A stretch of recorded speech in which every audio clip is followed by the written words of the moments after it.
السلام عليكم ورحمة الله وبركاته. إن الحمد لله نحمده ونستعينه ونستغفره ونعوذ بالله من شرور أنفسنا ومن سيئات أعمالنا. من يهده الله فلا مضل له ومن يضلل فلا هادي له. أشهد أن لا إله إلا الله وحده لا شريك له وأشهد أن محمدا عبده ورسوله. يا أيها الذين آمنوا اتقوا الله حق تقاته ولا تموتن إلا وأنتم مسلمون. يا أيها الناس اتقوا ربكم الذي خلقكم من نفس واحدة وخلق منها زوجها وبث منهما رجالا كثيرا ونساء واتقوا الله الذي تساءلون به والأرحام إن الله كان عليكم رقيبا. يا أيها الذين آمنوا اتقوا الله وقولوا قولا سديدا يصلح لكم أعمالكم ويغفر لكم ذنوبكم ومن يطع الله ورسوله فقد فاز فوزا عظيما. أما بعد. Saudara Nabi bersama Hadi Syarudin, ikhwati fillah, muslim-muslimat yang dirahmati dan dikasihi Allah sekalian. Firman Allah dalam ayat ke-20 yang berikutnya pada surah As-Saffat, A'udzu billahi minasyaitonir rajim. وقالوا يا ويلنا هذا يوم الدين هذا يوم الفصل الذي كنتم به تكذبون واحشروا الذين ظلموا وأزواجهم وما كانوا يعبدون من دون الله فاهدوهم إلى صراط الجحيم وقفوهم إنهم مسؤولون ما لكم لا تناصرون بل هم اليوم مستسلمون. Sadaqallahul Azim. Dan mereka berkata, aduhai celakanya kita, inilah hari pembalasan, inilah hari keputusan yang kamu selalu mendustakannya. Kepada malaikat diperintahkan, kumpulkanlah orang-orang yang zalim beserta teman sejawat mereka dan sembahan-sembahan mereka sembah selain daripada Allah, maka tunjukkanlah kepada mereka jalan ke neraka. Dan tahanlah mereka di tempat penantian, kerana semuanya mereka akan ditanya, kenapa kamu tidak tolong menolong? Bahkan mereka pada hari itu menyerah diri. Alhamdulillah, sekarang Allah SWT gambarkan kepada kita bagaimana ucapan orang-orang kafir pada hari kiamat. Mereka mencela diri mereka sendiri, mengakui bahawa dahulu mereka menzalimi diri mereka sendiri.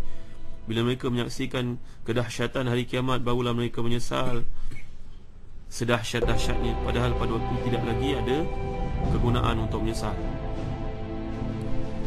Wa qalu ya wailana hadha yaumuddin. Mereka berkata, aduhai celakanya kita, inilah hari pembalasan.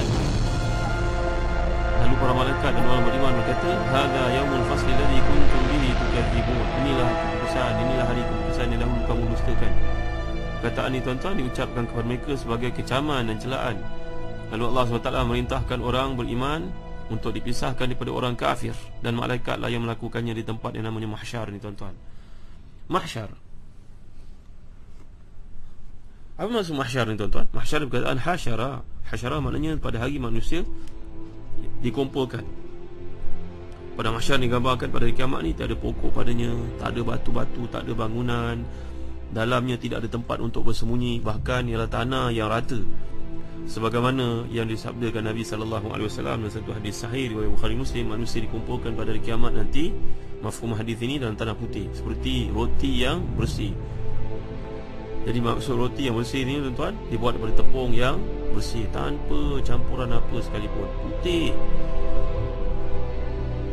Banyak hadis yang menjelaskan bahawa Nabi SAW menggambarkan padang mahsyar ni tuan-tuan.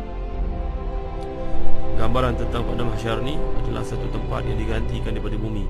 Yauma tubaddalu ardu ghairal ard, dalam firman Allah Subhanahu wa taala. Pada hari itu bumi akan digantikan oleh Allah dengan bumi yang lain, tempat yang lain. Ada setengah riwayat mengatakan menggambarkan seolah-olah menyerupai perak yang tidak ada mengalir padanya darah yang haram. Jadi maknanya satu bumi baru yang bukan bumi yang sekarang, kerana banyaknya berlaku penganiayaan manusia sesama manusia. Walaupun hadis ni tuan-tuan hadis mauquf, tapi ditakhrijkan oleh Al-Baihaqi dari sudut lain dengan sanad yang marfu'. Jadi tuan-tuan dan hadirin dikasihi sekalian, di mana letak padang mahsyar ni? Itu soalan hari juga anak-anak bertanya, apa ke mana mahsyar tu pak? Ada banyak hadis sahih yang beritahu kita bahawa mahsyar ni tuan-tuan akan berada di Syria, di negara Syam. Antara hadis ni tuan-tuan riwayat Imam Ahmad daripada Hakim bin Muawiyah Al-Bahzi. disebutkan hadis ni tuan-tuan, bahawa Nabi telah pun bersabda, di sinilah, iaitu di Syam, di sinilah kamu akan dikumpulkan. 3 kali Nabi SAW telah bersabda. Nabi telah mengisyaratkan jari Nabi menunjukkan ke arah Syria, ke arah negara Syam.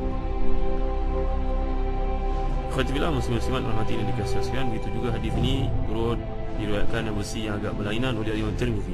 Kalau tuan-tuan nak tahu lanjut dalam perkara ini, lihatlah dalam kolom akhir zaman Muslim Majalah Solusi. InsyaAllah uraiannya di situ amat mengikuti Quran dan hadis. Perbincangannya pun daripada perspektif Quran dan hadis. Lihat kolom akhir zaman dalam Majalah Solusi. Mengapa Syria ataupun negara Syam ni tempat berkumpulnya manusia pada hari Yaumul Mahsyar nanti tuan-tuan? Nanti orang bertanya, kenapa Syria, kenapa Syam? Perkara ini telah pun dijawab oleh seorang muhadis yang unggul, Al-Imam Ibn Hajar Al-Asqalani. Ibn Hajar menjelaskan bahawa dalam tafsir Ibn Uyainah daripada Ibn Abbas radhiyallahu anhu, disebutkan bahawa sesiapa yang meragui bahawa mahsyar itu memang di negara Syam, maka bacalah pada permulaan surah Al-Hasyr. Pada ketika itu Nabi SAW telah pun bersabda kepada mereka, keluarlah. Mereka bertanya, ke mana wahai Nabi? Nabi bilang, kepada mahsyar. Sebab negara Syria ataupun Syam ni menjadi tempat berkumpulnya manusia pada hari kiamat tuan-tuan, kerana di sinilah akan turun Nabi Isa di akhir zaman di Menara Putih, seperti yang pernah kita bincangkan sebelum ini, untuk memerangi Dajjal.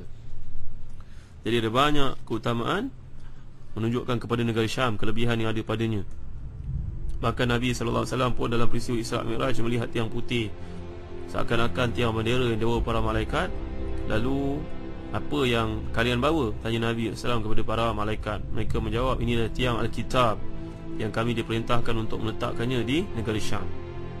Sebab itu Nabi SAW menggalakkan kita untuk pindah ke Syam. Bukan sekarang lah tuan-tuan. Sekarang tengah berlaku kecohan yang amat sangat, pembunuhan kepada ulama, kepada rakyat yang tak bersalah. Kita doakan mudah-mudahan rejim Syiah yang menganiaya negara umat Islam ini dan juga rakyat yang tak bersalah berakhirlah segera tuan-tuan yang rahmati dan dikasihi sekalian. Kenang mereka dalam doa kita selalu. Itu yang mampu kita lakukan, di samping bantuan-bantuan dalam bentuk yang kita mampu hantar kepada mereka. Masya-Allah, negara Arab bila mendengar saja tentang doa dalam kunut nazilah yang diucapkan oleh Tuan Imam sepanjang Ramadan, menangis mereka mengingati saudara-saudara Islam mereka yang sedang dianiaya di Syam. Ini satu bukti tuan-tuan kebenaran hadis Nabi SAW bahawa Syiah ini memang merupakan satu petaka bagi umat Islam. Jadi apa yang kita lihat di sini, Nabi telah berdoa, Allahumma barik lana fi Syamina, ya Allah berkatilah kami pada negara Syam, negara Syam, negara Syam. Banyak kali Nabi ungkapkan, 3 kali. Kemudian barulah Nabi sebut negara Yaman. Dan di negara Syam inilah Dajjal akan dibunuh oleh Nabi Isa AS. Jadi khatibillah muslim-muslimat yang rahmati dan dikasihi sekalian, cerita tentang padang mahsyar. Kalau kita perhatikan, bacalah daripada buku yang bertajuk sebagai contohnya Kiamat Sudah Dekat, karangan Yusuf bin Abdullah Al-Wabil. Satu kajian peringkat postgrad yang sangat baik untuk kita baca.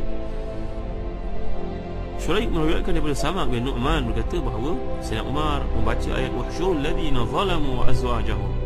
Zalamu ni pernah kita bincangkan dahulu ketika membincangkan surah Luqman, ada kaitannya dengan surah Al-An'am.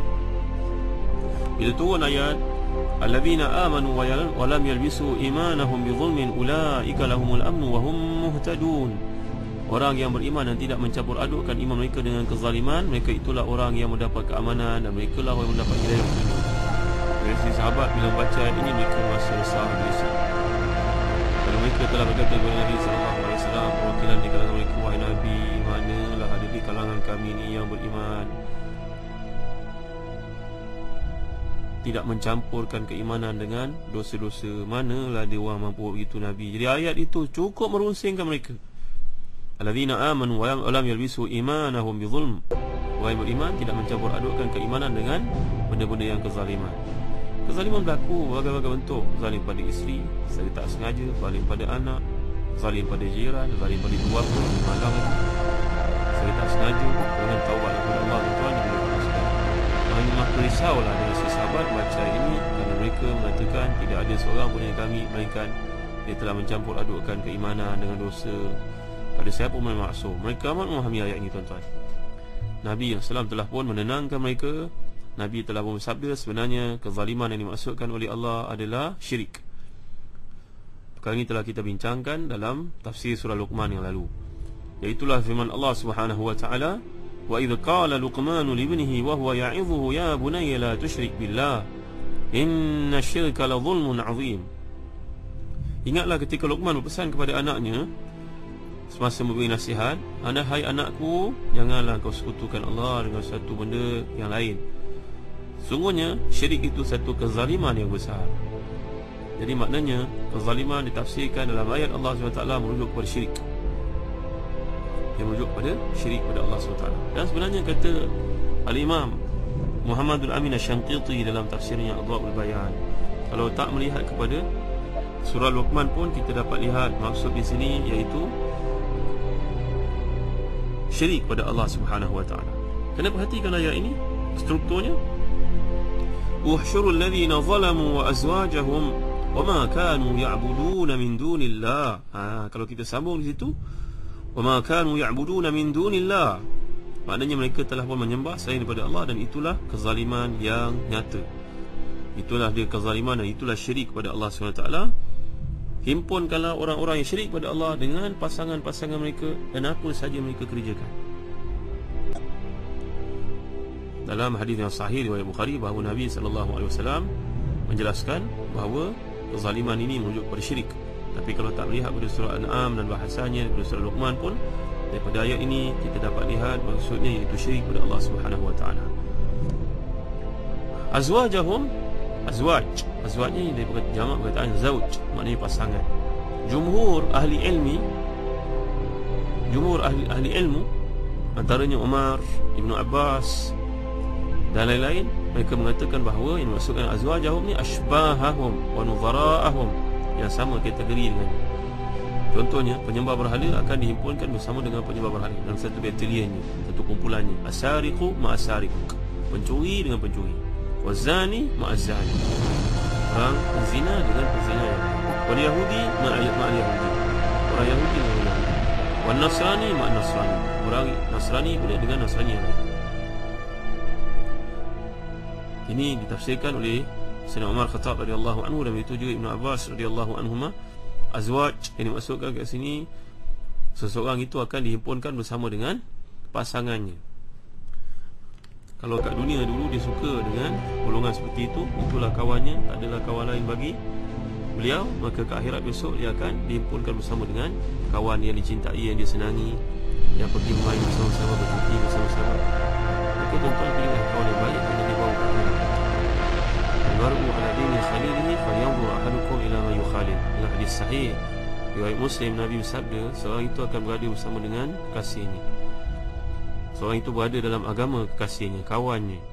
Kalau kawannya orang beriman, sedikit sebanyak limpahan keimanan itu kena pada kita, bau wangian tersebut. Diumpamakan dalam hadis yang lain, masalul jalis salih wa jalis su', orang yang baik, kawan yang baik dengan kawan yang buruk macam penjual wangian.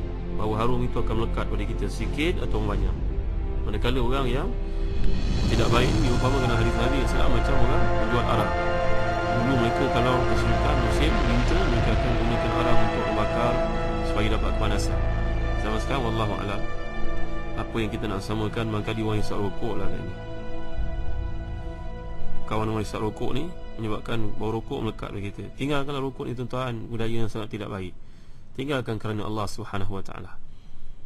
Pilihlah Allah Subhanahu wa taala, pilihlah iman, tinggalkan benda-benda yang sia-sia. Jadi dalam ayat ini mengingatkan kita bahawa golongan seseorang manusia itu akan dihimpunkan bersama dengan orang yang sama kategori dengan dia. Sayyidina Umar Khattab radhiyallahu anhu dan juga Ibnu Abbas radhiyallahu anhuma, orang yang itu melakukan maksiat akan dihimpunkan bersama dengan orang yang buat maksiat seperti ini. Ini pernah kita bincangkan satu masa dahulu, tuan-tuan rahmati dan dikasihi sekalian. Dulu dalam surah Al-Anbiya, innakum wama ta'buduna min dunillahi hasabu jahannama antum laha waridun. Kamu dengan apa yang kamu sembahkan semuanya akan menjadi bahan bakaran api neraka, kamu akan masuk bersama-sama. Baik tuan-tuan rahmati dan dikasihi sekalian, mudah-mudahan kita memahami hakikat ini.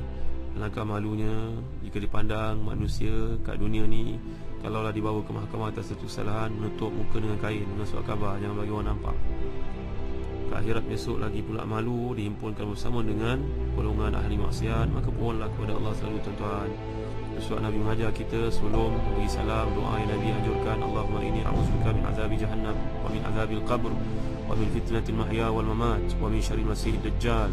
Allah, aku mohon perlindungan kepadamu daripada azab jahannam, azab kubur, fitnah kehidupan dan kematian, dan juga keselamatan kalau hidup bertemu dengan Dajjal yang selamat daripada. Doa ini tuan-tuan dapatkanlah dari Facebook Ustaz Zahzan Muhammad. InsyaAllah saya akan publishkan untuk tuan-tuan amalkan. Mohon kepada Allah keselamatan, biarlah kita dihimpunkan bersama dengan orang beriman. Allahu a'lam. Sallallahu ala sayyidina Muhammad wa ala alihi wa sahbihi wa baraka wasallam. Walhamdulillahi rabbil alamin. Wa barakallahu fikum. Wassalamu alaikum warahmatullahi wabarakatuh.